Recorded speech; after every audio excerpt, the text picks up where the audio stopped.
I hear that we have more than 500 viewers across Southeast Asia. It's quite daunting but exciting at the same time to see everyone gathered online. Today, we are joined by three speakers. Yeah, we have Kenneth James, the founder and CEO of Blockchain Network Philippines, which is a BPO company that's focused on marketing support based in the Philippines. Ken has 6 years of experience in the crypto space and has advised on more than 60 crypto projects since 2020. He is also the Philippine ambassador of Cosmos Iris Network status, with over 200 plus employees working on more than 60 active crypto projects. We're also joined by Harpreet Singh. He's the president of Access Blockchain Malaysia, which is focused on spreading of localized awareness on adoption and application of blockchain and cryptocurrencies. Currently, 20 members are in Access Blockchain Malaysia, which comprises a mix of exchanges and blockchain projects. Harpreet has also been involved in the world of blockchain for the past 5 years, from development to advisory roles. He's also the CEO of Blockline, a Malaysian-based blockchain development and training services company. And last but not least, we're joined by Asih Karnengsih, who is the chairwoman of the Indonesian Blockchain Association, or Asosiasi Blockchain Indonesia, which is the first and only association of its type in Indonesia, which currently has 32 members that comprises also a mix of exchanges and blockchain projects.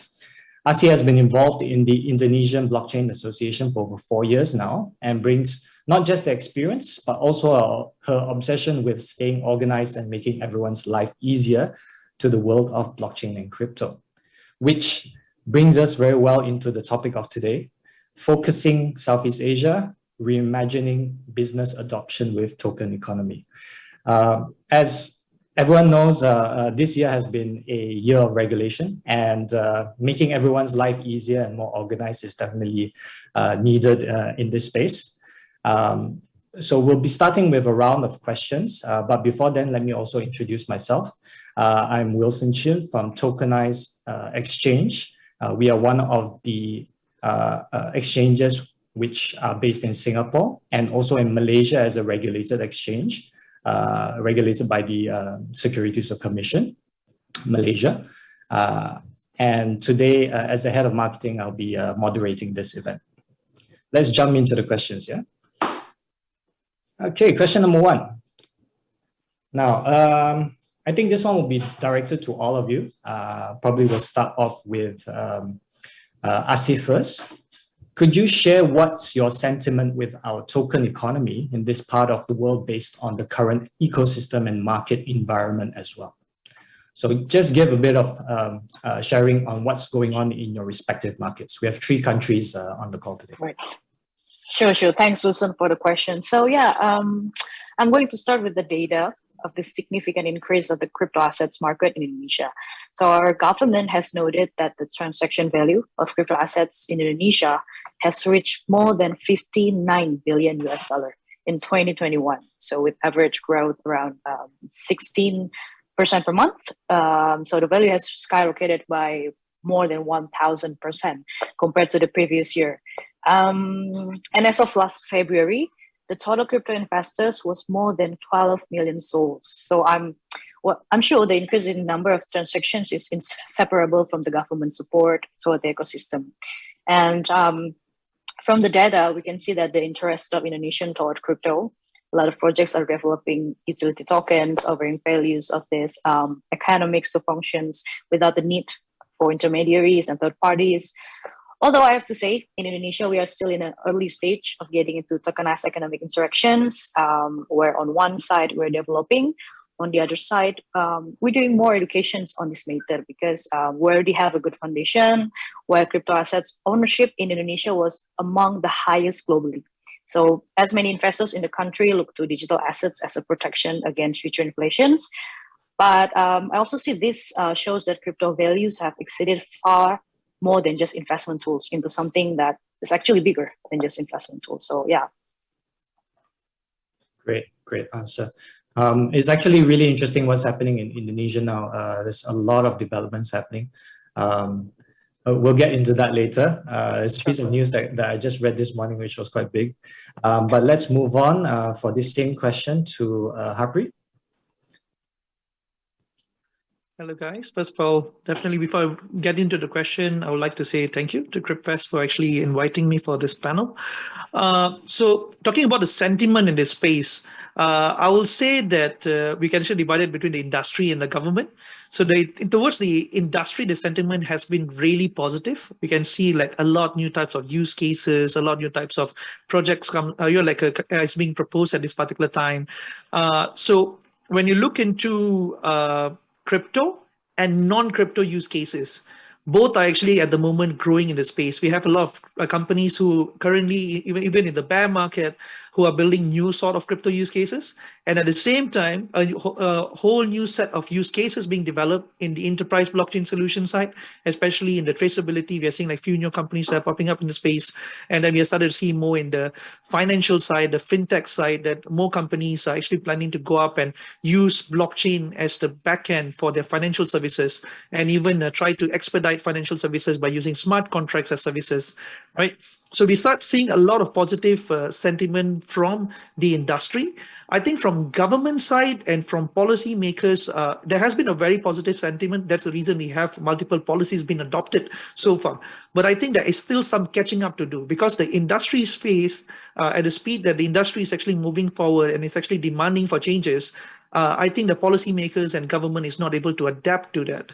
So at the moment, there is some catching up happening. There is dialogues happening. They are open to discussion, which I think is a really good thing. Back in 2017, when we go and actually talk to them, they were just like, oh, blockchain is like, we are not going to talk about it, right? But right now, they are engaging in dialogues. They are opening up. They are seeing this as a key industry to actually focus on and actually lead upon, because they already have a vibrant ecosystem. So we start to see a bit more opening up of discussion, dialogue, and initiatives from the government itself. Awesome. I guess one of the sticking points of regulation in Malaysia for the past few years is really that there hasn't been any concrete conversations that have come out or concrete decisions being made. So it's still sentiment-wise, it's getting a lot more positive, and we're working towards that with a lot more visibility this year, I think. And also, we have Ken from Philippines. Ken, would you like to share your sentiments from your side as well? Yeah, sure. Thank you so much. Thank you so much, Christopher, for this kind of opportunity. Well, for me here in the Philippines, I've seen the positive impact for our token ecosystem, despite the negative happened during the last year, the pandemic. In fact, our government, our Banco Central of Filipinas, or the BSP, will be launching a digital currency pilot program. And that's very interesting. And they call it as CBDCPH. And this kind of characteristics and features is very helpful for our future, like anonymity, transfer mechanism, peer-to-peer, the limits or caps, and the availability, of course, because we could definitely achieve the 24 hours by using the blockchain technology and not limited to the opening hours such as banks. So we can transfer our money wherever we are, anywhere we want to. And I believe that's a positive impact, most especially here in the Philippines. Thank you. Great. Yeah, I think in terms of having the unbanked, Southeast Asia is really a region that will benefit from the development in this space. Yeah. On that note, and also following up on Harpreet's sentiments on policymakers, how do you think policymakers will be able to make a positive impact in the scene we're in right now? As we can see, regulations are at different levels in the different countries. Yeah. As Ken mentioned, in the Philippines, we have the CBDC being developed already. Indonesia, we have a much looser terms of regulation where a lot of developments are being allowed to happen. You have huge companies like Toko Crypto, for example, which is offering pretty much everything under the sun. And then you have Malaysia as well, where regulation started 2 years ago, but it's still very limited in terms of what is on paper that the companies and exchanges can do. So for this question, I'll direct over to Harpreet. What do you think policymakers will be able to do to make a positive impact in this space? Yeah. So I mean, like, I think in the beginning itself, like, first of all, the policy makers actually have to sit down and decide, like, what is the direction they actually want to choose on this industry.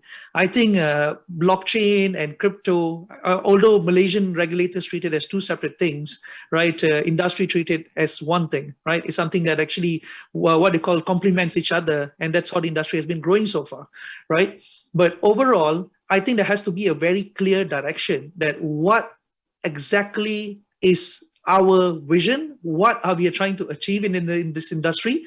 And before we can actually understand what is our vision, we have to be very clear what we have, what are our core strengths, and and basically whatever industries actually exist in Malaysia, right? If you go down and sit down and talk to any policymakers and ask them how many companies there are in Malaysia who are actually building stuff in Web3, they have no clue, right? People who are supposed to be focusing on the policy, the ecosystem development as well, they have no clue. The reason why is because there's no studies been done, there's no engagement been done. It has been an ignored industry that has been, not really been engaged with in the past, right? So I don't fully blame anyone or whatsoever. I just feel that a lot of our government agencies are structured in a way that they were not very industry centric. That's number one, because they had other priorities, either on fiscal policy or on consumer protection, but there was never really, really don't have a lot of industry-centric policies. And often before this, the discussion was the industry is too small or it's too young, right? So we don't want to focus on it, right? And now when the industry is growing big, then basically they do not have the talent or the expertise in that particular groups to actually decide on this. So right now, everybody is kind of treating it like a hot potato, right? Maybe you do it, or maybe you do it. It's not my scope, it's your scope. Somebody wants to take up the scope, but they're not capable of it, right? So it is very unclear that who really actually has to be leading and basically having a clear direction on this industry. So when you talk about AI, you talk about big data, they have been quite mature. Everybody wants to go up and grasp, and everybody has a 4.0 kind of direction because everybody else in the space is doing it. But blockchain doesn't have something that we can copy our neighbors right now. So if, let's say, tomorrow Indonesia or Philippines come up with it, I think Malaysia will have a very fast policy as well.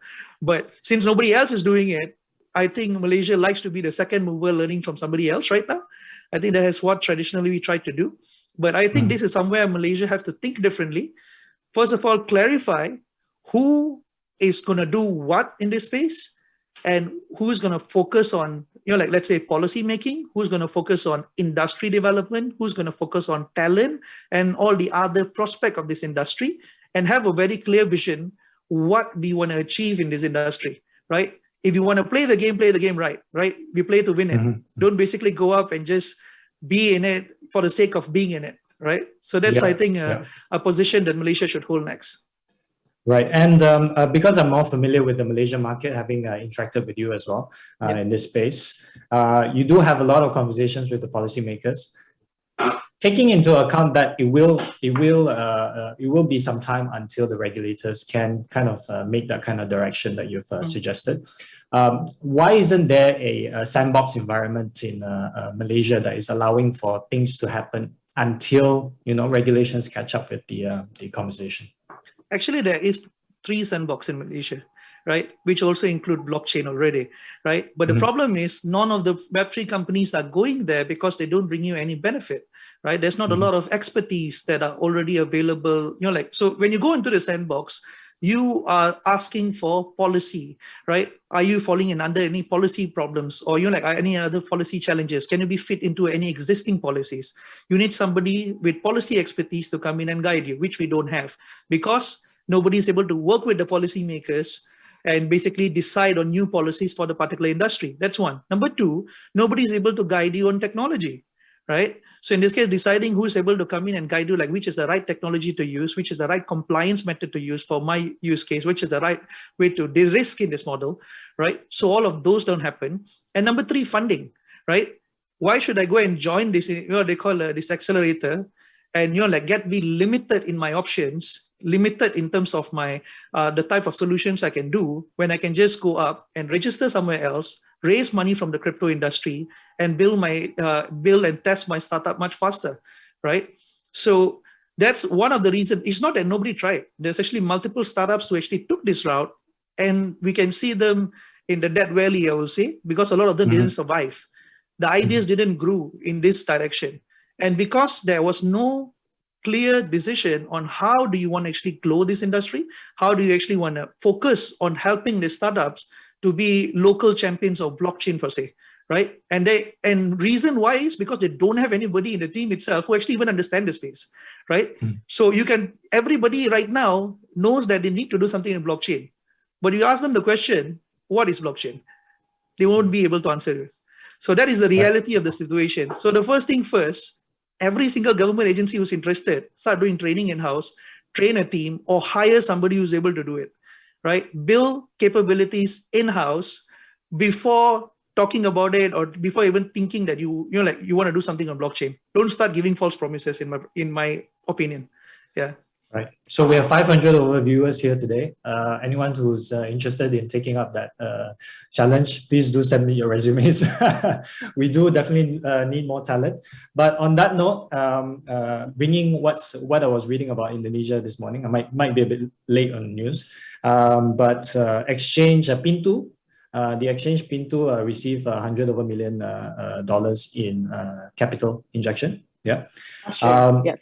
So a lot of money is coming into this space. And similarly in Malaysia or in any of the Southeast Asian countries, a lot of this money is coming from overseas, from associations or organizations that have huge resources. But at least in Malaysia, the local regulation is kind of hampering that.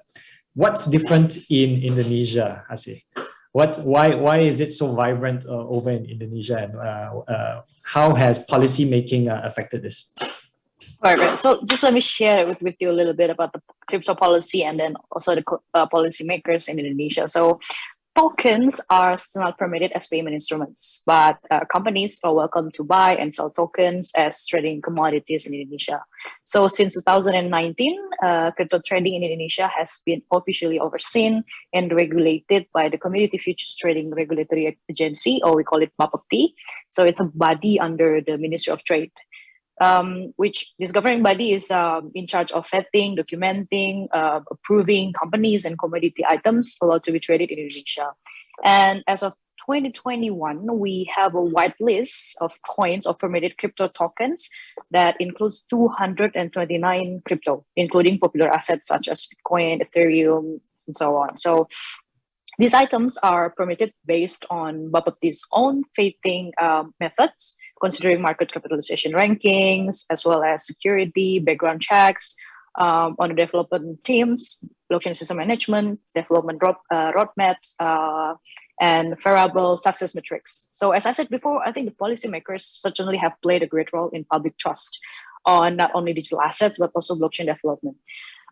So far, there have been multiple attempts to create more secure crypto asset trading activities, such as creating a supervisory mechanism to ensure and encourage public trust. And also, I mentioned this earlier on the other webinar as well, that recently Indonesia has imposed the tax rate for crypto assets, which significantly shows the government acceptance to the ecosystem also as a promising source of state's revenue, right? So I think, this is with the mechanisms and regulations that have been published.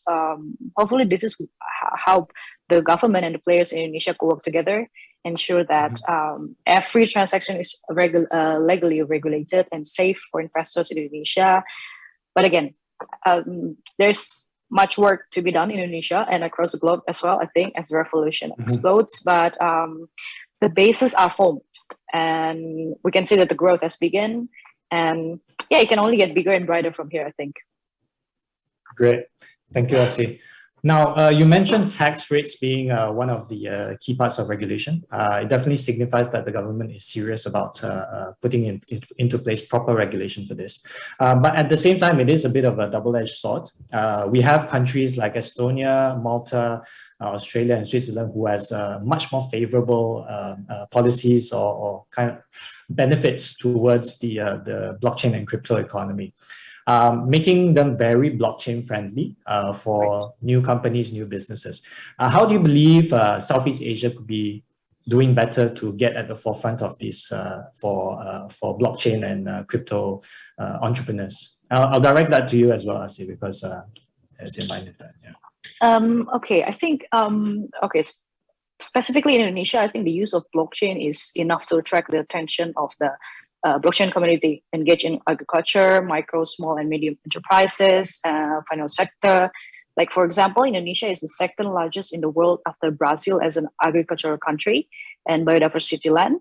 So it's very relevant with the concept of blockchain. Decentralized. Indonesia is very decentralized in terms of geography. And a decentralized blockchain structure, I think it's a basic capability to eliminate the need to trust other parties to transact with users. And the implementation of blockchain in Indonesia can be influenced by various factors such as trust, regulations, people support, security, and user interface design. So yeah, I think the government regulations and laws are essential for dealing with digital business and monitoring service quality. In Indonesia specifically, I think our government is very open with the players. You know, they always open space for us to put the initiatives or just anything, or even the existing regulation. They're still open for any improvement from us, and they actually need it. Like just Harpreet said, they always they actually need our perspective to see what can do next. So I think probably the same as Malaysia. Indonesia usually not be the first adopter of this kind of technology, but they're very open to any innovation. So I'm sure Southeast Asia will also can contribute to the development of the industry in the world. Right. Yeah. On that note as well, for the economy-wise, referring to what Jasmine mentioned in her keynote on adoption, yeah, we could have all the technology happening at blistering speeds right now. We have regulations starting to happen on a much more serious level this year globally, yeah, not just in Southeast Asia. But ultimately, what will drive all of this to accelerate even faster would be adoption. Now, Ken, you're in a country where adoption has just skyrocketed due to GameFi. Yeah. You have Axie Infinity that's driven a completely new economy for a lot of people. Now, as a Southeast Asian, we take full pride in that. That's really something on a global scale to have a totally new economy develop. Yeah. So when it comes to digital economy, we're projected to reach about 363 billion in growth by the year of 2025. How are we seeing such a climate to influence the adoption of token economy? Is industries such as GameFi driving these kind of activity? For me, the digital growth here in the Philippines is very fast, not just in the Web 2, but also in the Web 3. And you mentioned that 363 billion is not possible. Based on my understanding and my research, we can reach more than that, maybe 400 billion or more by 2025. But we need to be careful as well, and we need to balance between the innovation and the protection of the users. We need to have or create a safe environment and the quality of the apps, of course. And we need to protect our users. That's our number one goal, to eliminate, to minimize the hacks, because most of the people that join the play to earn, they just want to, they just want to play and to earn some money, but they don't know how to minimize the risk, the frauds, the scams, and everything. So I believe the government in C is more proactive about the fintech innovation and blockchain technology compared to tokenizing the economy. So for me it's a win-win situation. Great. And you have a lot of experience dealing with businesses in an advisory role, yeah, Yes, in Philippines, yeah, 60 plus projects.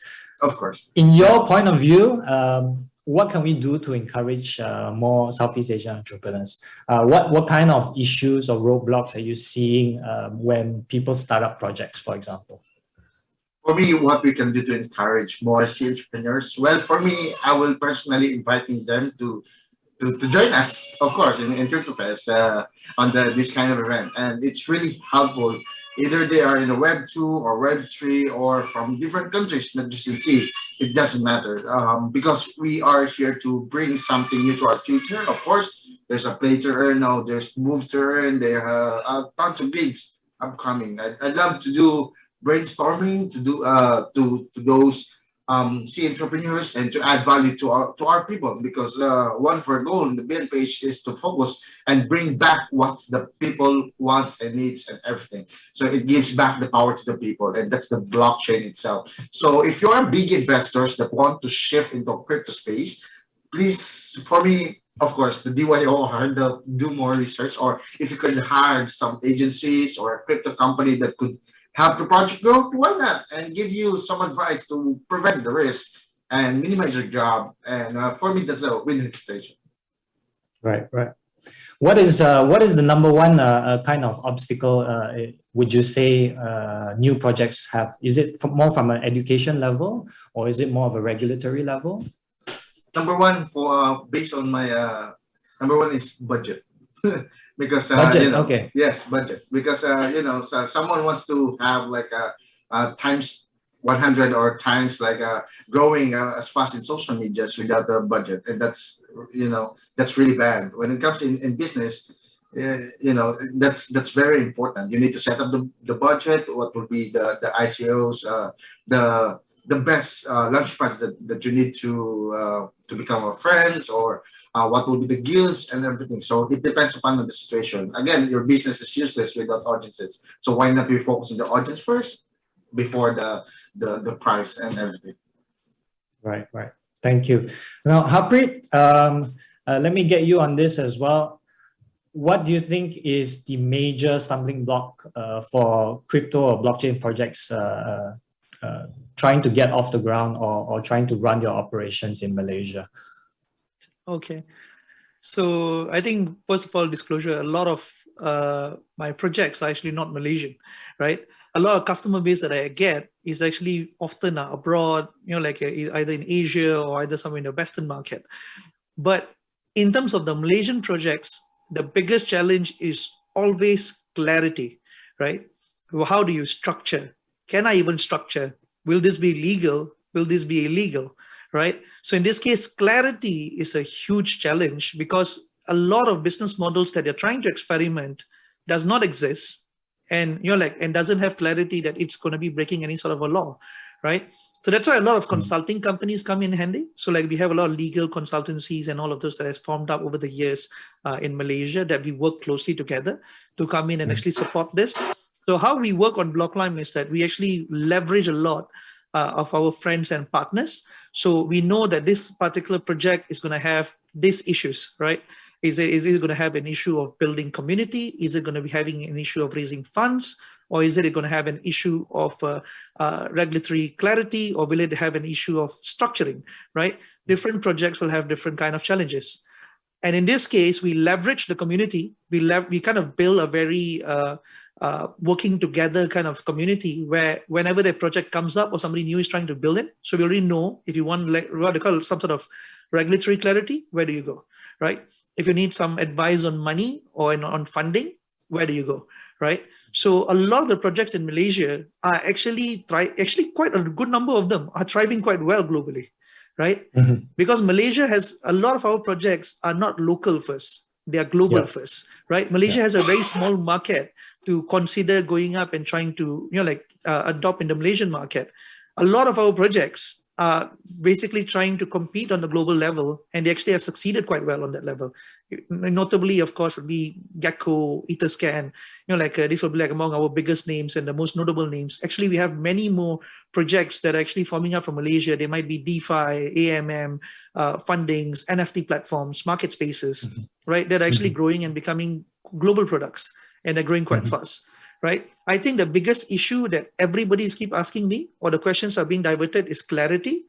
Should I even bother structuring a company in Malaysia, right? Should I even consider doing this here?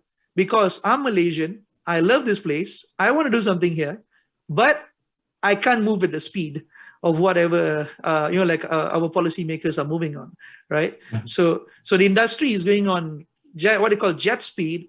We want to try to keep up with that, and we basically have a product Kanchil, like one of our small cars, who's actually trying to catch up with that, which is not working. So clarity, industry policy making, I think is our areas that we should focus on next.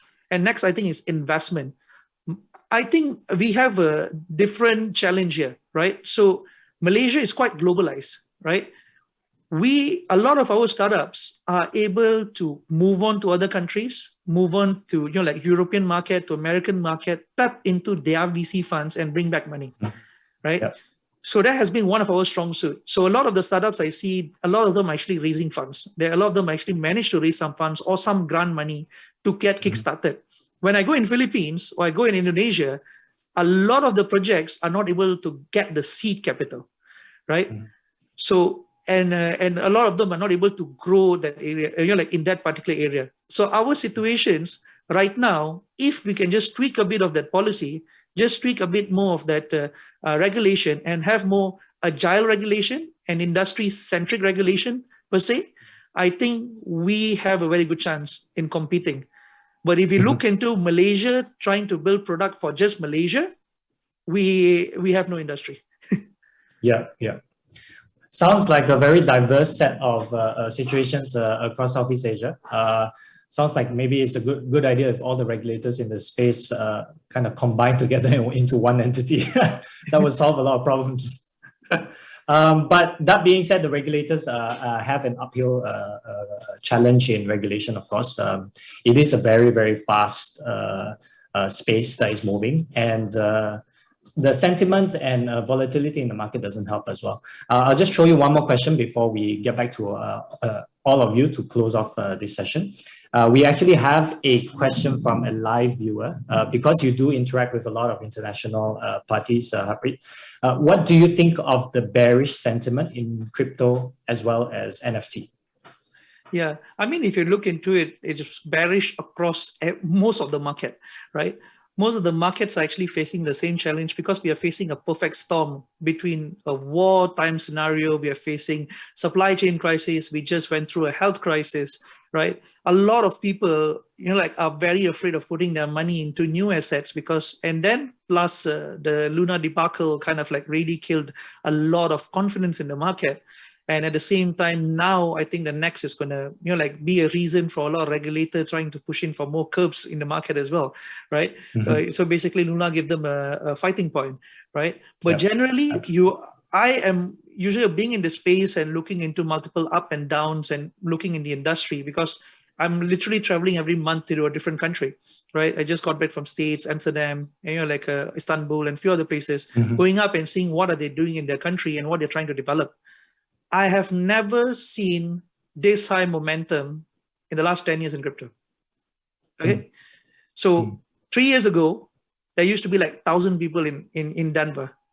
They said there was 21,000 people. Okay. 3 years ago, there used to be maybe about 1,000, about a few hundred people to 1,000 people at a time, like in Amsterdam. They said there was about 10,000 to 15,000 people there. Right? Different faces, different people. Everything has already grown 10x. The ecosystem grew 10x. The projects grew 10x. The money in this space grown 10x. Right? And right now, where every other projects and all the other industries, they are cutting on and rethinking on how to save money. Crypto, no, it's not time to save money. They are spending. That's why we are seeing conferences like this. We have 6 events in Malaysia going on just this week. We have conferences across the month happening in Malaysia, opening up because we know this is how we get to go up and capture the industry while everybody else think of not building, crypto builds, right? I think that has been the strength, and I know that this market will rebound. And thanks to inflation, I am predicting a lot of the coins will be more valuable later on as well, right? So thank you a lot for inflation. So all the people who have more on coin, holding more coins, they'll be more happy, right?